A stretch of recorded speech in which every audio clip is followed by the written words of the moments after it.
Thank you. I'm Don Mellman. I represent Physicians for Social Responsibility. The organization was started in 1961 by cardiologists concerned about nuclear testing. It won the Nobel Peace Prize as part of its international organization in 1985. We started the Tampa Bay chapter about a little over a year ago. We're the only chapter in Florida, but there's over 30,000 members, and the chapters, there are about 30-some chapters across the United States. In any event, and PSR, Physicians for Social Responsibility, national as well as Tampa Bay, is a signatory to Waves of Change, and we're very proud of that. The mantra of PSR is to prevent what can't be cured. We're concerned with the public health effects of nuclear weapons, we're concerned with the public health effects of climate change, and we're concerned with the public health effects of toxins in the atmosphere. The importance of today's meeting, why we're all here, to me, and there's many reasons it's important, but what's really important about this is Dave and Noel have brought together various, what I call silos of the way of looking at the problem.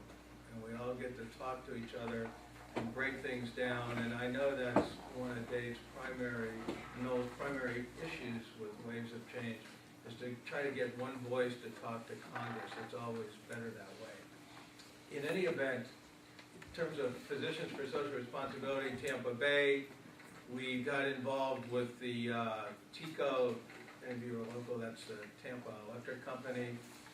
In terms of their new 25-year agreement, they have a coal plant,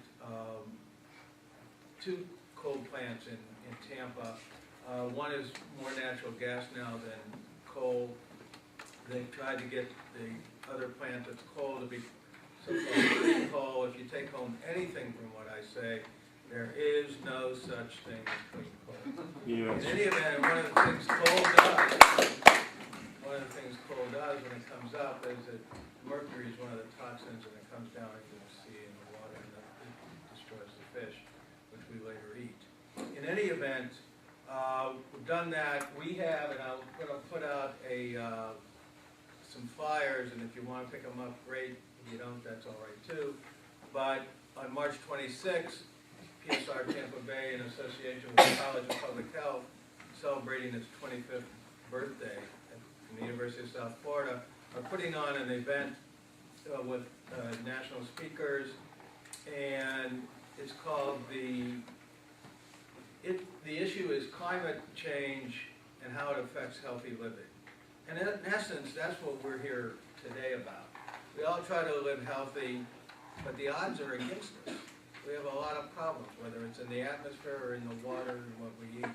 And if we don't understand that, then we're missing a big part of the problem. So I invite you all to take a flyer. I even more invite you all, if you can make it out to the University of South Florida on March 26th at that particular time, for what promises to be a very interesting evening. And finally, in the sense of why we're all here today, I was on a phone conference earlier today. PSR Tampa Bay, in association with the College of Public Health at USF, is going for a federal grant to help the various silos talk together about issues in climate change. And I've got your names, all you people on the panel. So we're going to put you on our mailing list and try to get you to be part of this grant and take part in it. And thank you very much. Well, thank you very much, sir. Adding a very significant dimension to what we're about here, that is the issue of health living and climate change. For too many people, the climate argument is really very remote, because we're talking about things that are new to the human experience and that are way out in time. And so there's no sense of connectedness. But when you make the health a part of the argument, I think people take notice. And we have had experience with this when we're negotiating the Ozone Convention and the issue of what ozone degradation might mean, skin cancer, cataracts, and the immediate effects on human health.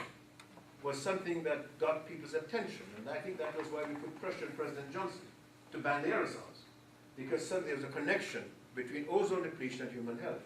And if you physicians can help us to make a better connection between climate change and human health, I think you might get public attention and much more vocal public outcry about why we're not doing more to address this problem.